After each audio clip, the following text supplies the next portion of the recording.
Galit lang. At dati rin namin siya kasama sa Falls. Kalaban nga natin siya, pero isa siyang kaibigan. Isa pa, naniniwala rin ako na hindi talaga siya masama. Shido, Ano bang hinihintay mo? Delikado sa lugar na ito.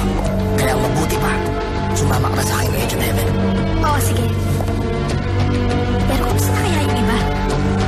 Hindi ko rin alam. Hanggang ngayon, nakikipaglaban pa doon sa loob si Kazuki. Lumalaban? Nandun si Jubei. Dati rin siyang miyembro ng Falls. Magaling siya. Kahit naging miyembro siya ng Vaults, hindi siya mananalo kay Kazuki. Dahil hindi lang naman isang ordinaryong Vault si Kazuki. Isa siya sa 4 Kings. Pero hindi yung ganun kasimple.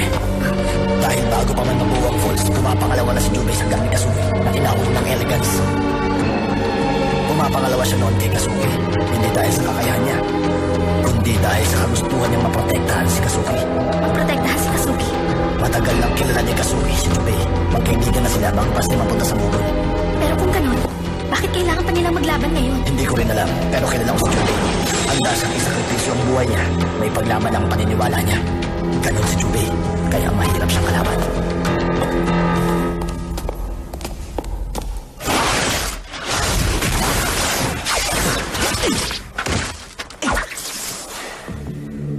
Okay ka pa rin. Hindi ka pa rin nagbabago. Nakalimutan mo na bang nabuo sa natural environment ng Fusion Magic Stream? Wala pa at walang sino man ang makakatakas mula dito. Kahit na ikaw pa, Jubei. Makatakas? Ano bang sinasabi mo? Wala sa diksyonaryo ko ang salitang pagtakas. Bakit ako tatakas? Kung kaya ko namang talunin ang kalaban. Mga Black Needle? Oo nga pala. Hindi ko pa nasasabi sa iyo tungkol dito. Maliban sa mga White Needle, gumagamit din ako ng Black Needle. Mas delikado ito. At bihira ang gumagamit ng ganitong sandata dahil nangangailangan ito ng matinding kakayahan. Ang mga sandata ni Jubei, ginagamitan nga mga yun ng gamot. Kung ganun, posibleng ang Black Needle ay Tanggapin mo to, Kazuki! merong laso. Kahit na may lason pang sandata mo, baliwala yan kung hindi mo ako tatamaan! Tignan natin. Ano nangyari? Nakailag naman ako Mali ang akala mo. Hindi ako gumagamit ng gamot. Dahil acupuncture lang ang pamamaraan ko. Pwede akong makagamot. Pwede rin ako makamatay kung tatamaan ko ang maling bahagi ng katawan mo. Hindi ako gagamit ng lason para lang manalo sa labanan. Kung walang lason ng Black Needles, anong kakaiba dito?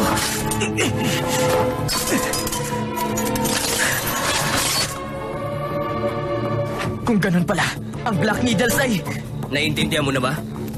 Ang mga Black Needle ay gawa sa black magnet na matatagpuan sa ilalim ng Fuji. At nakokontrol ng mga ito gamit ang Taiji Stone. Nangangailangan ng matinding kakayahan para makontrol ng isang tao ang black magnetic needle. Kaya kontrolado ko ang labanang ito. Wala ka nang magagawa pa.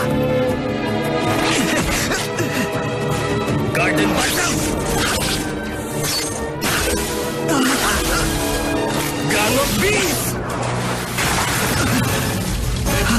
Kung ganun, ito palang sikreto ng kakayahan ni Jubei. Bakit ganito? Dahil pa rin kaya ito sa magnet? Naiintindihan ko na ngayon. Kailangan niyang kumontrol ng magnet na nakakagawa ng magnetic storm. Pero paano niya ito nakayanan?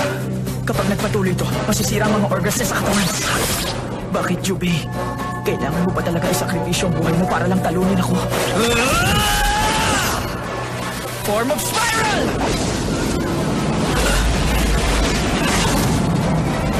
Hindi kita maintindihan. Ano ba talaga ang dahilan at tinutulungan mo si Makubex? At bakit kailangan mo pa isakripisyo ang buhay mo? Kazuki! Kailangan mo itong maintindihan!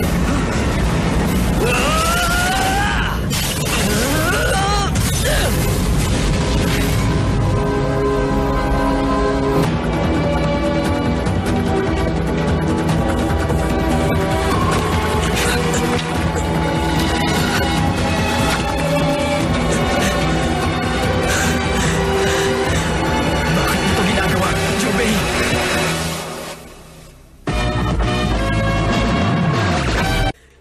Tinutulungan mo si Makubex pero alam mo ba ang ginagawa niya? Gumagawa siya ng atomic bomb. Hindi lang Mugon City ang mapapahamak, kundi ang buong Tokyo. Oo, alam ko yon. Pero bakit hindi mo siya pinipigilan? Para sa kinabukasan natin. Ano? Para sa kinabukasan? Ganun na nga, malapit na si Makubex sa taas ng Mugon. Malapit na rin niya marating ang lugar ng Mugon na hindi pa naabot. Alam na niya ngayon ang sikreto ng Babylon.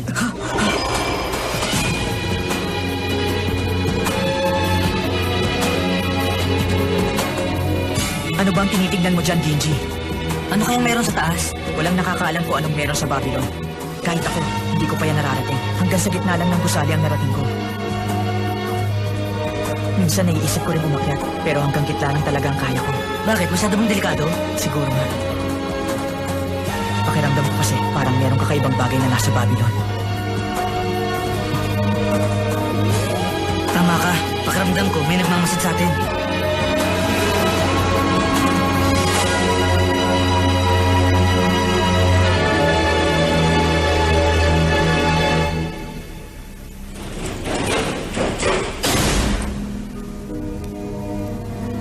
Iniwan na tayo ngayon dito ng Thunder Emperor. At sa tingin ko, hindi na rin tayo babalikan dito ni Kazuki kahit na kailan. Ako, Bex. Hindi bali na. Ayos lang sa akin kahit na iniwan na nila tayo dito sa Mugon City. Dahil naniniwala ko na dito lang tayo sa Mugon City maaaring mabuhay. Ako, Bex. Ngayon, Jubei, sa wakas naiintindihan ko na rin ngayon ang lahat. Alam ko na ang katotohanan tungkol sa Mugon City. Kontrolado ng Babylon ang lahat ng nangyayari sa mga tao at sa mga bagay sa Mugon City. Wala tayong kalayaan. Kagustuhan ng Babylon ang mga nangyayari sa atin sa lugar nito. Oh? Hindi ko akalaing ganun pala. Ang buong akala ko pa naman dati, dito sa Mugon, walang sino mo na makakapagpasunod sa atin at malaya tayong gawin ang gusto natin. Pero imposible ang sinasabi mo. Tatanungin kita, sabihin mo sa akin kung bakit nandito ka ngayon. Huwag mo sabihin nagkataon lang. Heto na.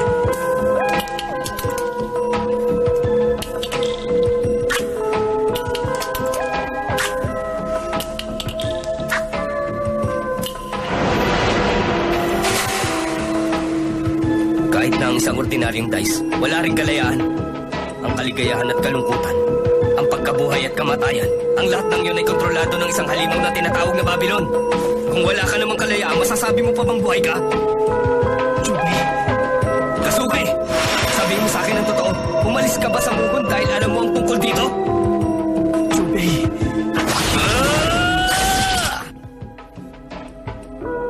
Lolo, ano po ba ang ibig sabihin ni Jubei sa sinasabi niya? Totoo po ba yun? Posible po ba na kontrolado ng Babylon ang lahat na nangyayari dito sa Mugon City? Ren, huwag mo nalang pansinin ang sinasabi ni Jubei. Pero Lolo... Huwag ka nang magtanong pa dahil hindi mo rin maintindihan. Lolo...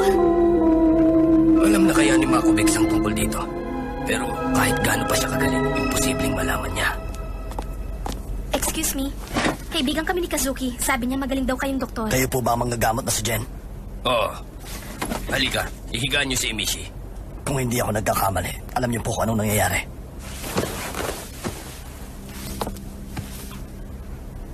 Kamusta po siya? Medyo delikado ang lagay niya. Ren, humanda ka. Opo.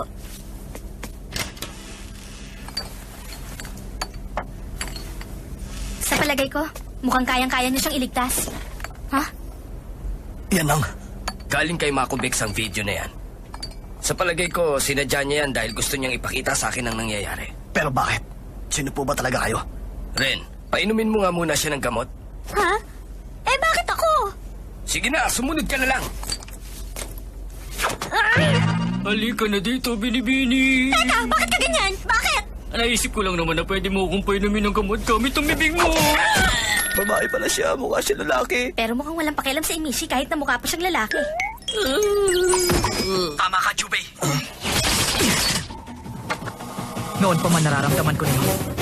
Kahit na anong gawin ko, hindi pa rin ako nakukontento. Pakiramdam ko may kulang sa Mugon City. Hindi ko nagagawa ang gusto ko dahil parang may kumukontrol sa akin. Kaya nga gusto kong marating ang taas ng Mugon. Dahil pakiramdam ko, nandun ang kasagutan. Naiintindihan ko, Jubei. Balak ni Makubek na gumawa ng atomic bomb para makuha niya ang kalayaan. Handa niyang sirain ang lahat. Pero hindi tama ang ginagawa niya to.